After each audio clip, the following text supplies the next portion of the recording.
When was the last time you had a business idea, got genuinely excited about it, and then did absolutely nothing with it?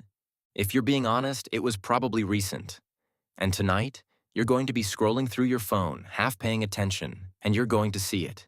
Someone you went to school with, someone you used to sit next to, casually posting that their business just hit its first million in revenue. And you're going to feel that drop right in the middle of your chest. Now here's the part that actually stings. You had that exact idea. Maybe not word for word, but close enough that it hurts. You brought it up in the group chat 2 years ago. Everyone got hyped. Someone even typed, "We should actually do this." And then, the conversation just moved on to something else, like it always does. Nobody ever brought it back up again. That's it. That's the whole difference. They kept building. You let the conversation move on. I'm not telling you this to make you feel bad, I promise. I'm telling you this because that version of you, the one who lets the conversation move on, doesn't have to exist. Not if you do something about it today, right now. Because by the end of this video, you're not going to have some vague, fluffy idea of maybe I'll start a business someday. You're going to have an actual walk out the door, start tomorrow plan. The kind of plan that separates the people who talk about it from the people who are just doing it. So let's get into it. Here's the first thing nobody tells you, and it's honestly the thing that trips up more people than anything else. You do not need a groundbreaking, never-been-done-before idea to start a business. I know that sounds backwards. I know everyone's out here chasing the next big unicorn idea. But listen, most successful businesses aren't new ideas. They're old ideas, done a little bit better, for a specific group of people who were being ignored. Think about it this way. Coffee shops have existed for centuries.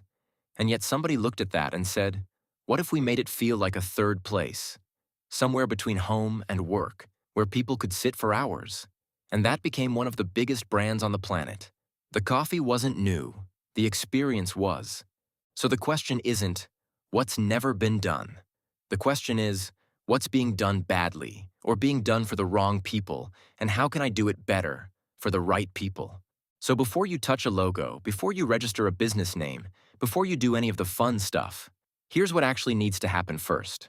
You need to find the pet peeve, that specific little frustration that keeps showing up in your life, the one you've quietly complained about a dozen times without ever writing it down. Because every business that actually survives is fixing a pet peeve for somebody. Somebody's annoyed, somebody's wasting time, somebody's overpaying, somebody's being ignored by every option currently available to them. Your job isn't to dream up something out of thin air.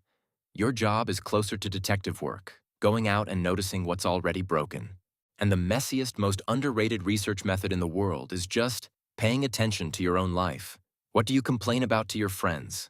What do you wish somebody would just build already? What did you have to figure out the hard way, the long way, because nobody bothered to make it simple?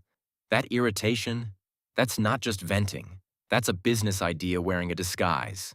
Once that pet peeve is specific enough that you could describe it to a stranger in one sentence, you're not dreaming anymore. You're building. Now here's the part where a lot of people quietly stall out for months without even realizing it. You need proof that somebody besides you actually cares about this pet peeve before you spend a single dollar trying to fix it. And I want to save you from a mistake I see constantly. People ask their friends and family, "Hey, would you buy this?" And everyone says yes, because they love you and they don't want to crush your dream over coffee. That's not validation. That's politeness. Real validation looks like this. Can you get a stranger, someone with no reason to be nice to you, to actually hand over money, or their email, or their time, before the thing even fully exists? A simple landing page with a Join the Waitlist button. A basic prototype you show to 10 strangers in your target market. A pre-order. If people won't commit anything, not even 5 minutes of their attention, when the product is free to promise, that's information. Painful information, but information you needed before you spent your savings. This is the part that separates hobbyists from operators. Operators test cheap and fast. They're not afraid of finding out they're wrong in week 1, because that's 1,000 times better than finding out in year 2. All right, let's talk about money, because I know that's the part making your stomach turn a little bit right now. Here's the truth that's going to set you free. You do not need $50,000 to start. That old idea where you need a huge loan, a business plan the size of a novel, and a bank's blessing, that's outdated. And honestly, it kept a lot of good ideas from ever seeing daylight. What you actually need is what's called a minimum viable version, the scrappiest, cheapest, most bare-bones version of your idea that still delivers the core value. If you're starting a clothing brand, that's not renting a warehouse and manufacturing 500 units. That's print on demand and testing which 3 designs actually sell before you commit to inventory. If you're starting a service business, that's not a fancy website and business cards. That's you, personally, doing the work for your first 5 clients, learning exactly what they need before you ever think about hiring or scaling. Money should follow proof, not the other way around. Too many people spend their capital trying to look legitimate before they've proven they're needed. Flip that order, and you'll save yourself from a world of financial pain. Now, once you've got that lean version tested and people are actually responding to it, there's a part almost nobody wants to deal with. But skipping it is exactly how good businesses turn into legal nightmares later. Let's call it laying the foundation. You need to pick a business structure that protects you personally, so if something goes wrong with the business, your personal savings and assets aren't on the line.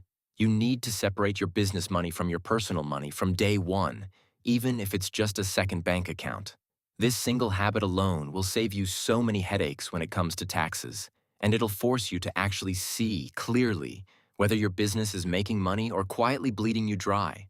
And look, I get it. This feels like adulting in its most annoying form. But 5 hours of paperwork now versus a legal mess 2 years from now?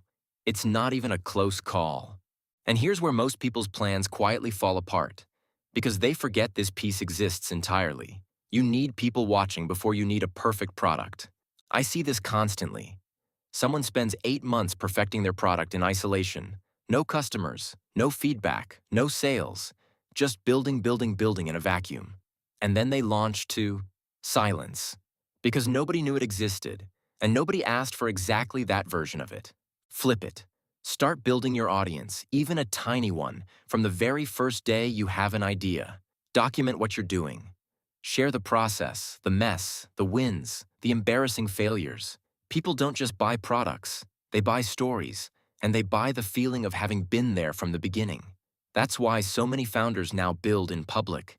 They're not just marketing a product, they're building a relationship with future customers before there's even anything to sell.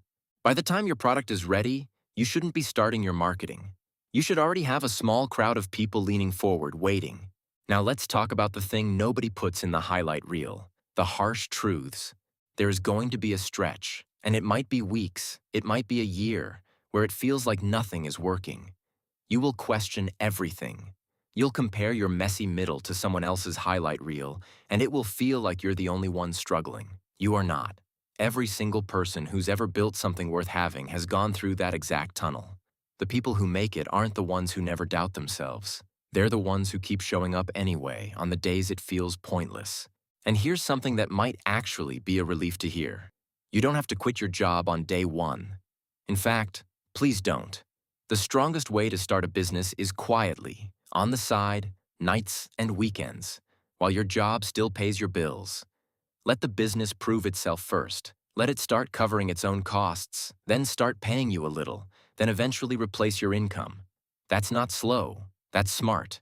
That's how you build something that lasts, instead of something built on desperation and a countdown clock. So here's what I want you to walk away with. You don't need permission. You don't need the perfect idea. You don't need $50,000 sitting in a bank account.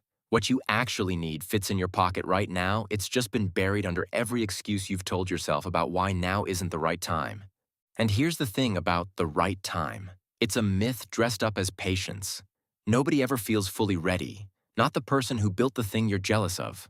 Not the person you're about to become. Readiness isn't a feeling that arrives before you start.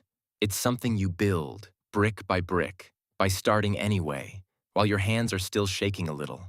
So don't be the person who had the idea and let it die in a group chat. Be the person who started messy, learned in public, and built something real, one uncomfortable step at a time.